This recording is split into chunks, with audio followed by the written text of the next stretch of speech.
وعلى آله وأصحابه البرايا أما بعد فأعوذ بالله من الشيطان الرجيم بسم الله الرحمن الرحيم قال الله تبارك وتعالى في الكلام المجيد والقرآن الحكيم محمد رسول الله صلی اللہ علیہ وآلہ وسلم والذين معه أشداء على الكفار قال الله تبارك وتعالى في مقام آخر ولنبلونكم بشيء من الخوف والجوع ونقص من الأموال والأنفس والثمرات وبشر الصابرين صدق الله مولانا العظيم قال الله تبارك وتعالى في شان عبد حبيبه المؤمن وآمنا إن الله وملائكته يصلون على النبي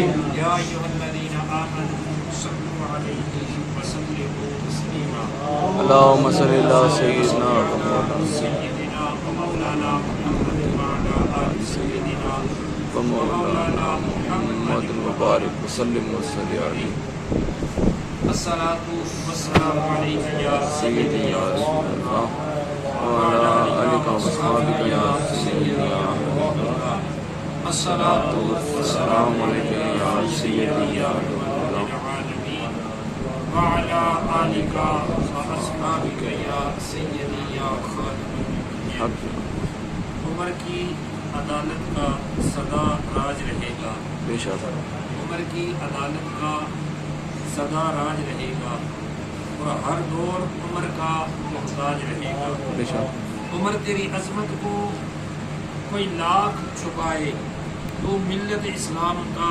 سرتاج رہے گا بے شک اور وہ عمر کہ جس کے آداب میں شیدا سکر اس خدا دوست حضرت پہ لاکھوں سلام ترجمان نبی ہم زبان نبی ترجمان نبی ہم زبان نبی جان شان عدالت پہ لاکھوں سلام برگاہ سمدیت میں حمد و ثنا حضور آقا کائنات فخر الولاد احمد مصطفیٰ محمد مصطفیٰ صلی اللہ صلی اللہ تعالی علیہ وآلہ وبارک وسلم کی برگاہ مسمنہ میں ہدیہ درود و سلام کا نذرانہ پیش کرنے کے بعد واجب القدر واجب الاحترام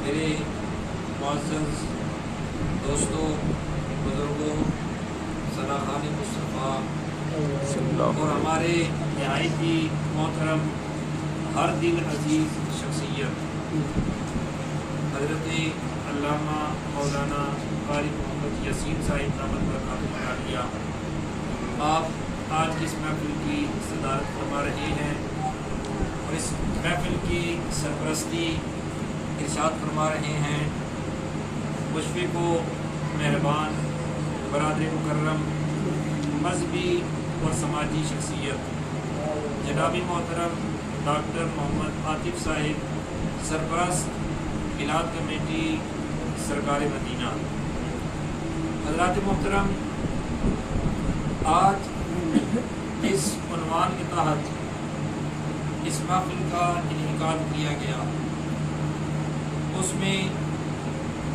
سب سے پہلا موضوع خلیفہ دوئم جانشین مصطفیٰ ترجمان نبی ہم زبان نبی حضرت سیدنا فاروق اعظم رضی اللہ تعالی عنہ کا ہے اور دوسرا موضوع نواسۂ رسول جگر گوشائے بطول خون علی برادر حسن حضرت امام حسین رضی اللہ تعالی عنہ آپ کا دوسرا موضوع ہے اب بلا تمہید میں نے اس آیہ مقدسہ کو اپنا موضوع سفر بنایا سورہ فتح کے اندر اللہ رب العزت نے ارشاد فرمایا محمد رسول صلی اللہ علیہ وآلہ وسلم محمد اللہ کے رسول ہیں اب جتنے بھی نوجوان بیٹھے ہیں، کیونکہ یہ ایک تربیتی نشست ہے، ایک ذکر پاک کی محفل ہونے کے ساتھ ساتھ یہ بات یاد رکھیے گا کہ یہ ہمارے عقائد کے حوالے سے، ہمارے کردار کے حوالے سے ایک تربیتی نشست ہے، اور ایسی نشستوں کے اندر بندے کو عقائد کے متعلق بھی سیکھنے کا موقع ملتا ہے، اپنے کردار کو سنوارنے کا بھی موقع ملتا ہے، اور اپنے آپ کو صراط مستقیم پر استوار کرنے کا بھی موقع ملتا ہے۔ آج کل محرم الحرام کا مقدس اور مبارک مہینہ شروع ہو چکا ہے۔ یہ بات یاد رکھیے گا کہ جو ہی یہ ماہ مبارک شروع ہوتا ہے تو صحابہ کی شان کے اندر گستاخیاں بھی زیادہ ہونا شروع ہو جاتی ہیں، اور ہمارے نوجوان چمک دمک کو دیکھ کر اور عیاشی کو دیکھ کر دوسرے مسلک کی طرف گامزن ہو جاتے ہیں اور اس کی طرف مائل ہو جاتے ہیں۔ لیکن سنیے، صحابہ کی شان جو اللہ کا قرآن بیان کر رہا ہے وہ شان کیا ہے؟ سورہ فتح کے اندر خالق کائنات مالک کائنات نے ارشاد فرمایا والذین معہ، اللہ نے ارشاد فرمایا کہ وہ جو میرے محبوب کے ساتھ ہیں۔ اب اگر گرامر کی روح سے دیکھا جائے تو ہو ضمیر کا مرجع وہ سرکار کائنات صلی اللہ علیہ وآلہ وبارک وسلم کی ذات مبارکہ ہے، اور پھر اس سے جو اگلا جملہ دیکھا جائے اللہ رب العزت ارشاد فرماتا ہے محمد الرسول اللہ، محمد اللہ کے رسول ہیں، والذین معہ، اور جو میرے محبوب کے ساتھ ہیں، اشداء علی الکفار، وہ کفار کے مقابلے میں سخت ہے۔ تو پتہ چلا کہ جو عقیدہ اور جو نظریہ، جو فاسد عقیدہ اہل سنت کے نوجوان کے اندر منتقل کرنے کی کوشش کی جاتی ہے کہ حضور علیہ الصلوۃ والسلام کے وصال ظاہری کے بعد معاذ اللہ استغفر اللہ حضور کے سارے صحابہ سوائے 3 صحابہ کو چھوڑ کر، یہ 4 صحابہ کو چھوڑ کر حضور کے سارے صحابہ مرتد ہو گئے تھے۔ یہ عقیدہ اہل سنت کے نوجوانوں کے اندر منتقل کرنے کی کوشش کی جاتی ہے۔ اگر قرآن کی نص کو دیکھا جائے تو قرآن کی نص اس بات پر دلالت کرتی ہے کہ حضور علیہ الصلوۃ والسلام کے جتنے بھی غلام تھے، تاجدار صداقت سے لے کر حضرت سیدنا امیر معاویہ رضی اللہ تعالی عنہ تک، حضور علیہ الصلوۃ والسلام کے سارے صحابہ حق پر تھے۔ حضور کے سارے صحابہ حق پر تھے۔ کیوں؟ اس کی دلیل کیا ہے کہ حضور کے سارے صحابہ حق پر تھے۔ تو یہ بات یاد رکھیے گا، جو بندہ آپ سے یہ سوال کرے کہ حضور کے صحابہ کے حق پر ہونے کی کیا دلیل ہے، تو آپ اسے اس آیہ مقدسہ کا ترجمہ سنائیے کہ اللہ خود ارشاد فرما رہا ہے کہ محمد اللہ کے رسول ہیں، والذین معہ اشداء علی الکفار، اور جو میرے محبوب کے دامن کے ساتھ وابستہ ہے وہ سارے کے سارے کفار کے مقابلے میں سخت ہے۔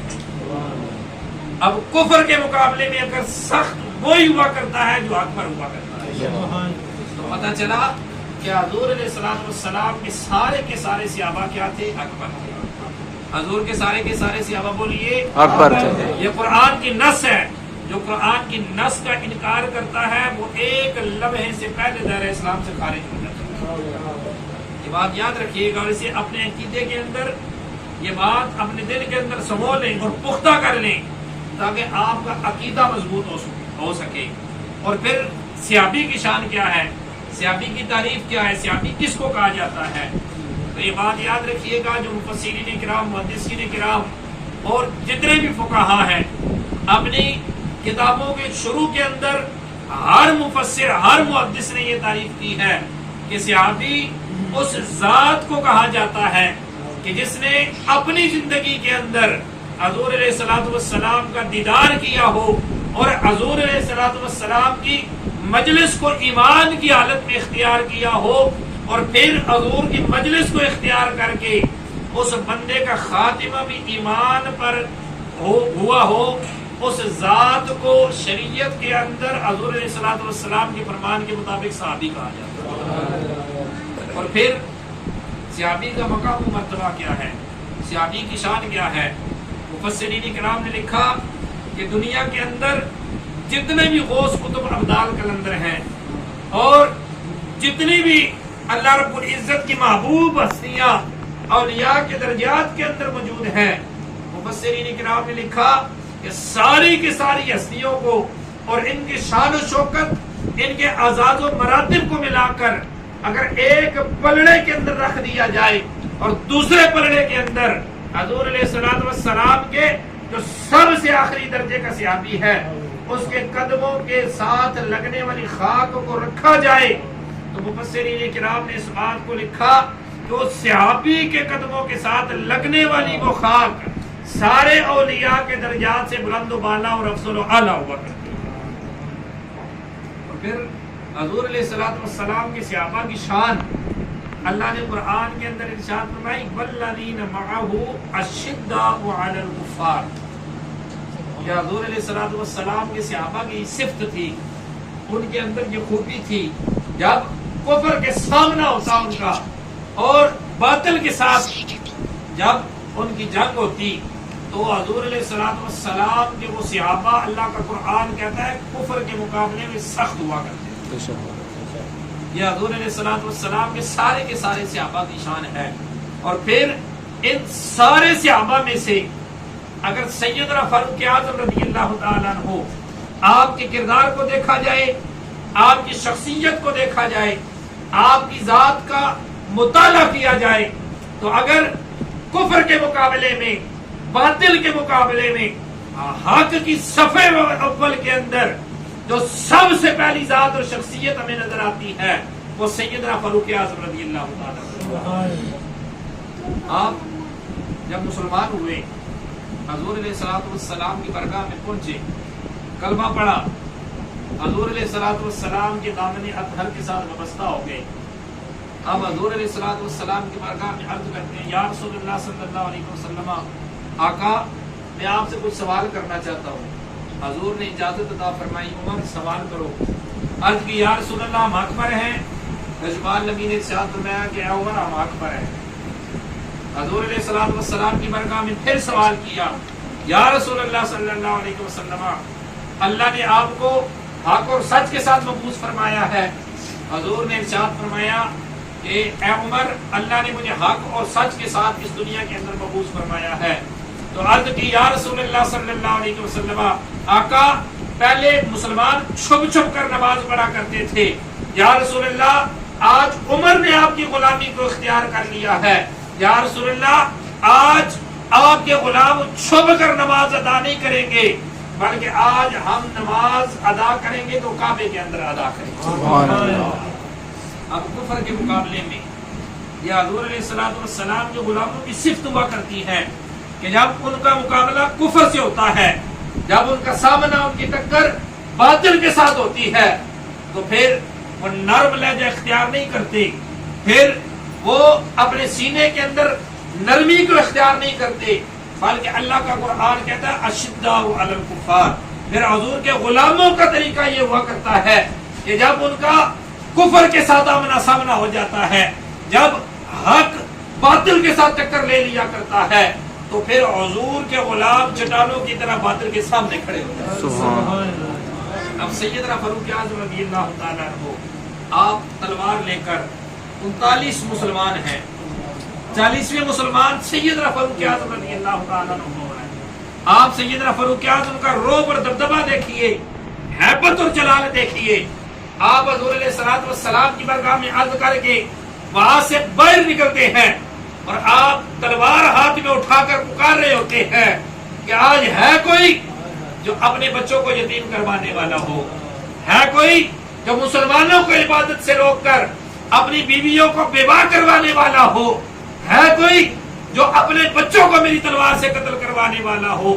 رب کعبہ کی قسم ہے، عمر کی ہیبت اور جلال اتنا تھا، عمر کا روب اور دبدبہ اتنا تھا کہ جو کفر مسلمانوں پر ظلم و ستم کے پہاڑ توڑ رہا تھا، مسلمانوں کو طرح طرح کی اذیتیں دی جا رہی تھی، جب رسول اللہ کے ہاتھ رب کی بارگاہ میں کھڑے ہو گئے اور حضور علیہ الصلوۃ والسلام نے اپنے اٹھے ہوئے ہاتھوں سے جب رب کی بارگاہ میں عرض کی اللہم عین الاسلام بعمر بن الخطاب او بعمر بن الحشام کہ یا اللہ 2 عمر میں سے 1 عمر اسلام کو عطا کر دے. یا اللہ 2 عمر ہے ان میں سے 1 عمر اسلام کو عطا کر دے. تو اللہ نے ازل سے حضور علیہ الصلوۃ والسلام کے صحابہ کو منتخب کر لیا تھا.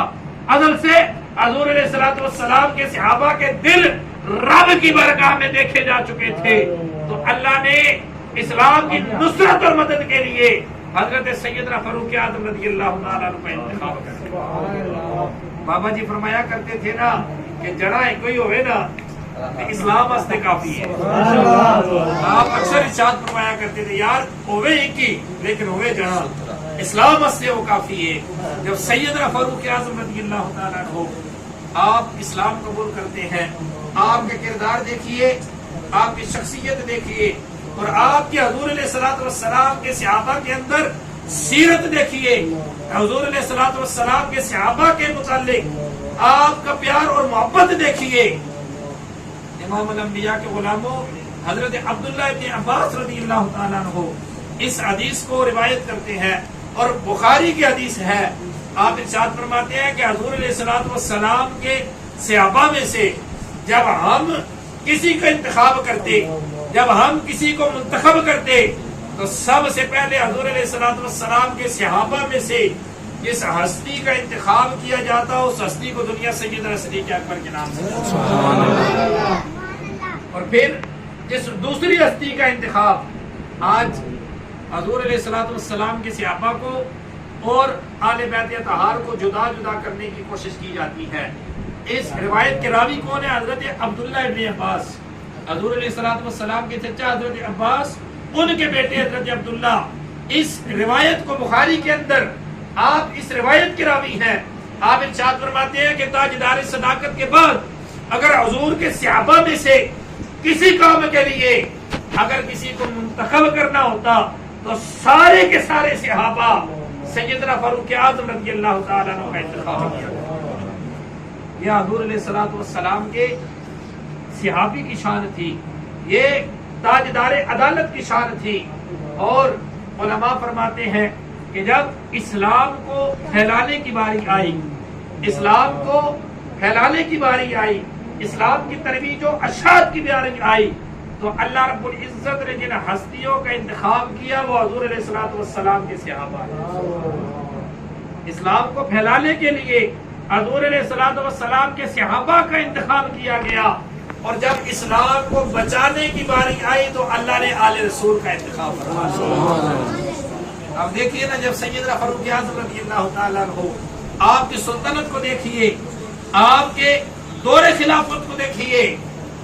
آپ کا دور خلافت 22 لاکھ مربع میل یا 36 لاکھ مربع میل پر آپ کا دور حکومت ہے اور جب آپ تخت خلافت پر بیٹھتے ہیں تو پھر مکہ سے لے کر مدینہ تک مدینہ سے لے کر شام تک اور شام سے لے کر بصرہ تک اور بصرہ سے لے کر فلسطین تک ہر جگہ محمد عربی کے نظام کا چرچا ہمیں نظر آتا ہے. وہ ہیبت اور جلال کس وجہ سے تھا وہ روب اور دبدبہ کس وجہ سے تھا کہ عمر نے حضور علیہ الصلوۃ والسلام کی غلامی کو اختیار کیا تھا اور اقبال کہہ گئے کہ کی محمد سے وفا تونے تو ہم تیرے ہیں یہ جہاں چیز ہے کہ لوح قلم تیرے ہیں. اور پھر حضور علیہ الصلوۃ والسلام کی غلامی حضور کے غلاموں کو عطا کیا کرتی ہے پھر وہی سیدنا فاروق اعظم ہے. آپ زمین کو حکم دیتے ہیں زمین جو ہے وہ رسا ہوا تیل وہ باہر نکال کر رکھ دیا کرتی ہے جو اپنے اندر اس نے تیل سمو لیا ہوتا ہے. یہ حضور علیہ الصلوۃ والسلام کے غلاموں کی شان ہے. اور آپ دریائے نیل کو حکم دیتے ہیں دریائے نیل آپ کے گھرکے سے چل پڑتا ہے. یہ حضور علیہ الصلوۃ والسلام کے غلاموں کی شان ہے. اقبال نے اس بات کو لکھا. اقبال فرماتے ہیں کہ آج مسلمانوں کے اندر وہ بات نظر نہیں آتی کہ مسلمان کسی چیز کو حکم دے اور وہ دریا چلنا شروع ہو جائے زمین کو حکم دے زمین زلزلے سے رک جائے. اس کی وجہ کیا ہے؟ اقبال فرماتے ہیں کہ میں نے اس بات کو پرکھا ہے اور اس بات کو سوچا اور اس بات کے اندر غور و فکر کیا ہے تو اقبال کیا اٹھا، مجھے ایک ہی بات نظر آتی ہے کہ آج عمر کا کردار مسلمانوں کے کردار سے اٹھ چکا ہے. آج مسلمانوں کے اندر کوئی کردار فاروقی والی شخصیت موجود نہیں ہے. آج کوئی صلاح الدین ایوبی مسلمانوں کے درمیان موجود نہیں ہے. آج نظام کائنات نے اس لیے مسلمانوں کا حکم ماننا چھوڑ دیا. اللہ اکبر کبیرہ. تو حضور علیہ الصلوۃ والسلام کے صحابہ کی یہ شان تھی. سیدنا فاروق اعظم رضی اللہ تعالیٰ عنہ، آپ کا یہ مقام و مرتبہ تھا کہ حضرت عبداللہ ابن عباس رضی اللہ تعالیٰ عنہ آپ سے ایک اور حدیث مبارکہ مروی ہے، یہ بھی صحیح بخاری کی حدیث ہے. آپ ارشاد فرماتے ہیں کہ جب حضرت سیدنا فاروق اعظم رضی اللہ تعالیٰ عنہ آپ کا جنازہ چرپائی پر پڑا ہوا ہے، اور سننے کے قابل ہے یہ بات، اور یہ روایت اپنے سینے کے اندر سمونے کے قابل ہے. آپ ارشاد فرماتے ہیں کہ تاجدار عدالت کا جنازہ چرپائی پر ہے اور تمام حضور علیہ الصلوۃ والسلام کے غلام وہاں پر کھڑے ہو کر تعزیت کر رہے ہیں. تو اتنے میں ایک شخص آتا ہے. حضرت عبداللہ ابن عباس ارشاد فرماتے ہیں وہ شخص آ کر اپنی کونیاں میرے کندھوں پر رکھ لیتا ہے، اور وہ شخص آ کر اپنی زبان سے کیا ارشاد فرماتا ہے. آل رسول اور حضور کے صحابہ کی محبت کو دیکھیے اور آپس میں الفت کو دیکھیے. حضرت عبداللہ ابن عباس ارشاد فرما رہے ہیں کہ حضور علیہ الصلوۃ والسلام کے صحابی کا جنازہ پڑا ہوا ہے اور ایک شخص آ کر میرے کندھوں پر اپنی کونیاں رکھتا ہے اور آ کر اپنی زبان سے جملے ارشاد فرماتا ہے کہ یہ حضور علیہ الصلوۃ والسلام کے صحابی ہیں. میں اس بات کی گواہی دیتا ہوں کہ تاجدار کائنات جب بھی کوئی بات ارشاد فرماتے تو حضور علیہ الصلوۃ والسلام اپنے دو صحابہ کا تذکرہ کیا کرتے تھے. اللہ اکبر کبیرہ. حضرت عبداللہ ابن عباس ارشاد فرماتے ہیں کہ حضور علیہ الصلوۃ والسلام کے صحابی رو پڑتے ہیں اور ان کی آنکھوں سے آنسو جاری ہیں اور وہ اپنی زبان سے یہ جملے کہتے ہیں کہ حضور کے غلاموں، حضور جب بھی اپنی مجلس میں بیٹھتے تھے حضور اپنی زبان سے یہ جملے ارشاد فرماتے تھے. اگر میں اس جگہ موجود ہوتا تو عمر اور صدیق میرے ساتھ موجود ہوتے تو اچھا ہوتا. اگر میں یہاں پر سفر کر رہا ہوتا تو ابو بکر اور عمر میرے ساتھ موجود ہوتے. حضرت عبداللہ ابن عباس آپ ارشاد فرماتے ہیں جب میں نے حضور علیہ الصلوۃ والسلام کے صحابی کی زبان سے یہ کلمے سنے تو میرا دل تڑپا، میری روح کانپی، اور میں نے کہا مڑ کر میں دیکھوں کہ کون سی ایسی شخصیت ہے کہ جس کی زبان سے حضور کے صحابی کے متعلق یہ جملے نکل رہے ہیں. تاجدار عدالت کی صفت کون سی ہستی بیان کر رہی ہے. آپ ارشاد فرماتے ہیں کہ میں نے جو ہی اپنے چہرے کو پھیرا تو میرے پیچھے حیدر کرار حضرت علی المرتضیٰ کھڑے. اللہ اکبر کبیرہ. حضور کے صحابہ کا اور حضور کی آل کا آپس میں یہ تعلق تھا، یہ محبت تھی کہ حضور علیہ الصلوۃ والسلام کے داماد حیدر کرار اور حضور علیہ الصلوۃ والسلام کے بھائی حضرت علی المرتضیٰ حضور علیہ الصلوۃ والسلام کے صحابی کی محبت کو بیان کر رہے ہیں. اور امام الانبیاء کے غلاموں، جب اسلام کی ترویج و اشاعت کی ضرورت پڑی، جب اسلام کو پھیلانے کی ضرورت پڑی، تو جن ہستیوں کا انتخاب کیا گیا ان ہستیوں کو حضور علیہ الصلوۃ والسلام کے صحابہ کا کہا جاتا ہے. اور آج اسی نسبت سے میں ایک جملہ کہہ دوں اور یہ جملہ اپنے عقیدے کا حصہ بنا لیجئے. جب اسلام کی ترویج و اشاعت کی ضرورت پڑی اور اسلام کو پھیلانے کی ضرورت پیش آئی تو دور حاضر کے اندر اللہ رب العزت نے حضور علیہ الصلوۃ والسلام کے صحابہ کا غلام امیر اہل سنت کو عطا فرما دیا. سبحان اللہ. جنہوں نے آ کر اہل سنت کی رگوں پہ میں اس نعرے کو بلند کر دیا اور صحابہ کی محبت اور عقیدت کو بٹھا دیا ہے کہ ہر صحابی نبی جنتی جنتی. ذرا اونچی آواز رہا، ہر صحابی نبی جنتی جنتی. اور جب حضور علیہ الصلوۃ والسلام کی ختم نبوت پر آنچ آئی اور دین کی بنیاد کو اکھاڑنے کی کوشش کی گئی تو دین کے علم کو سر بلند رکھنے کے لیے اور دین کی بنیادوں کو بچانے کے لیے اللہ رب العزت نے جس ہستی کا انتخاب کیا اس ہستی کو خادم حسین کہا جاتا ہے. سبحان اللہ. ختم نبوت زندہ باد زندہ باد ختم نبوت زندہ باد زندہ باد. ختم نبوت زندہ باد زندہ باد امام علی مقام امام حسین رضی اللہ تعالیٰ عنہ، آپ کی شجاعت کو اگر دیکھا جائے، اور یہاں سے پہلے میں ایک بات بیان کرتا چلوں کہ ہر کسی کے ذہن کے اندر یہ سوال پیدا ہوگا، ہر کسی کے ذہن کے اندر یہ سوال پیدا ہوتا ہے کہ میدان کرب و بلا کے اندر حضرت امام علی مقام امام حسین رضی اللہ تعالیٰ عنہ کو شہید کیا گیا، اور امام حسین رضی اللہ تعالیٰ عنہ جس طرح شہید ہوئے اس سے پہلے حضرت عثمان کو بھی شہید کیا گیا، اور بدر و احد کے اندر بھی حضور علیہ الصلوۃ والسلام کے کئی صحابہ شہید ہوئے، لیکن جو مقام و مرتبہ، جو عزت اور جو شرف امام علی مقام حضرت امام حسین رضی اللہ تعالیٰ عنہ کی شہادت کو نصیب ہوا، کسی اور شہید کی شہادت کو اتنا مقام اور مرتبہ نصیب نہیں ہوا۔ ہر شخص کے ذہن کے اندر یہ سوال پیدا ہوتا ہے کہ آخر اس کی وجہ کیا ہے، آخر اس کے اندر راز کیا ہے؟ تو امام الانبیاء کے غلاموں، حضور علیہ الصلوۃ والسلام کی ذات کو اللہ نے کامل و اکمل بنا کر اس دنیا کے اندر مبعوث فرمایا۔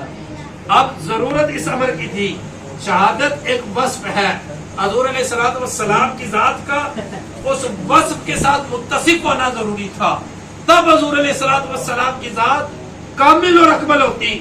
اب ادھر سے اللہ نے قرآن کے اندر ارشاد فرمایا واللہ یعصمک من الناس، کیا میرے محبوب اللہ آپ کو لوگوں کی ایذا سے محفوظ فرمائے گا، اللہ نے وعدہ فرما لیا۔ اب یہ بات بھی ضروری تھی کہ حضور علیہ الصلوۃ والسلام کی ذات شہادت کے وصف کے ساتھ متصف ہو جائے، تو امام الانبیاء کے غلاموں، حضور علیہ الصلوۃ والسلام کی ذات کو شہادت کے وصف کے ساتھ متصف کرنے کے لیے اللہ نے جس ہستی کا انتخاب فرمایا، اس ہستی کو دنیا امام علی مقام امام حسین رضی اللہ تعالیٰ عنہ، کیونکہ کالی کملی والے ارشاد فرما گئے تھے کہ الحسین منی وانا من الحسین، حسین مجھ سے ہے اور میں حسین سے ہوں۔ اس فرمان کے اندر راز کیا تھا؟ حضور علیہ الصلوۃ والسلام کا یہ فرمان اپنے اندر کیا راز سمو کر رکھتا ہے؟ تو پتہ چلتا ہے کہ حضور علیہ الصلوۃ والسلام کی یہ فرمانا اس بات پر دلالت کرتا ہے کہ میرا یہ نواسا میرے اندر جو شہادت کا وصف ہے اس وصف کو کامل کرنے والا ہے، اور میری ذات کو رب جو کامل و اکمل بنائے گا اور مجھے شہادت کے وصف کے ساتھ متصف کرے گا، یہ میرا نواسا اللہ رب العزت نے میری شہادت کے وصف کو کامل و اکمل کرنے کے لیے میرے اس نواسے کا انتخاب فرمایا۔ اللہ اب جب امام علی مقام امام حسین رضی اللہ تعالیٰ عنہ کے کردار کو دیکھیے، آپ کی سیرت کو پڑھیے اور آج کے حکمرانوں کو دیکھیے، امام الانبیاء کے غلاموں، جب امام علی مقام امام حسین رضی اللہ تعالیٰ عنہ آپ کو کوفہ سے خط لکھے گئے اور ہزاروں کی تعداد میں خط لکھے گئے، آپ نے مدینہ شریف سے چلنے کا ارادہ کیا۔ اب جب یزید حضرت امیر معاویہ رضی اللہ تعالیٰ عنہ کے وصال کے بعد تخت پر براجمان ہوا تو سب سے پہلے اسے یہ خوف لاحق ہوا۔ اللہ کا قرآن کہتا ہے وَلَنَبْلُوَنَّكُمْ بِشَيْءٍ مِّنَ الْخَوْفِ وَالْجُوعِ، کہ اللہ اپنے مدنے کو آزماتا ہے، سب سے پہلے کس چیز سے آزماتا ہے؟ خوف دے کر آزمایا کرتا ہے۔ اب جب یزید وہ تخت پر مسلط ہوا تو اس کے دل کے اندر یہ خوف پیدا ہوا کہ کہیں نواسہ مصطفیٰ حضرت امام علی مقام امام حسین رضی اللہ تعالیٰ عنہ آپ اپنی خلافت کا اعلان نہ فرما دیں، آپ لوگوں سے بیعت لینا نہ شروع کر دیں۔ اس نے مروان کو کہا کہ جا کر امام حسین سے بیعت لو۔ مروان نے آ کر اس وقت کا جو مدینہ کا گورنر تھا جس کا نام ولید بن عقبہ تھا، اس کی ڈیوٹی لگائی کہ تم جا کر نواسہ رسول امام علی مقام امام حسین رضی اللہ تعالیٰ عنہ آپ سے یزید کے حق میں بیعت لے۔ جب ولید بن عقبہ آپ کی بارگاہ میں پہنچا، اور ولید بن عقبہ روایات کے اندر آتا ہے کہ وہ آل رسول سے محبت کرنے والا تھا۔ اب جب اس نے آ کر آپ کی بارگاہ میں عرض کیا کہ یزید آپ سے بیعت لینا چاہتا ہے، آپ اگر سب کے سامنے بیعت نہیں کرنا چاہتے تو آپ خفیہ طور پر بیعت فرما دیجیے، لیکن جس کے رگوں کے اندر خون علی شامل ہو، جس کی تربیت حضرت فاطمہ الزہرا رضی اللہ تعالیٰ عنہ کی گود کے اندر ہوئی ہو، اور جس کا جھولا جبرائیل و میکائیل آ کر وہ جھلاتے ہو، تو وہ امام عالی مقام حق کے سامنے اور باطل کو سامنے دیکھتے ہوئے وہ حق کیسے جھک سکتا ہے؟ کیونکہ اللہ نے تو ارشاد فرمایا والذین معہ اشداء علی الکفار، حضور کے غلاموں کا کردار یہ ہوتا ہے کہ وہ جب حق کے مقابلے میں باطل آ جائے تو وہ باطل کے سامنے جھکا نہیں کرتے. تو جس کی رگوں کے اندر میرے مصطفیٰ کا خون ہو وہ حسین باطل کے سامنے جھک کیسے سکتا؟ سبحان اللہ. امام علی مقام امام حسین رضی اللہ تعالیٰ عنہ، وہاں پر تاریخی جملے آپ نے ارشاد فرمائے، اور آج کا نوجوان ان جملوں کو اپنے سینے کے اندر سمو کر لے جائے، اور آج کی جو سیاسی جو گردش چل رہی ہے اس گردش کو سامنے رکھتے ہوئے اپنا راہ استوار کرے اور اپنا راہ متعین کرے. امام علی مقام امام حسین رضی اللہ تعالیٰ عنہ، آپ نے سب سے پہلا جملہ ارشاد فرمایا، آپ نے ارشاد فرمایا کہ حسین نے اپنی والدہ کی گود میں تربیت پائی ہے، اور خون بطول حسین کو ہرگز اس بات کی اجازت نہیں دیتا کہ حسین چھپ کر یزید کی بیعت کر دے. آپ نے ارشاد فرمایا کہ اہل مدینہ کو بلا لیا جائے، اہل مدینہ کو بلا کر فیصلہ کر لیا جائے. اگر اہل مدینہ کا فیصلہ یہ ہو کہ اہل مدینہ یزید کے حق میں بیعت کرتے ہیں تو حسین یزید کی بیعت کرنے کے لیے تیار ہے. لیکن اس سے اگلے جملے سنیے. امام علی مقام نے ارشاد فرمایا میں نے سنا ہے کہ یزید نمازوں کو چھوڑنے والا ہے، یزید نمازوں کو چھوڑنے والا ہے. دوسرا جملہ آپ نے ارشاد فرمایا یزید کے اندر جو خرابی پائی جاتی تھی اس کو آپ نے بیان فرمایا کہ اے ولید بن عقبہ تو مجھ سے یزید کی بیعت کرنے کا کہہ رہا ہے.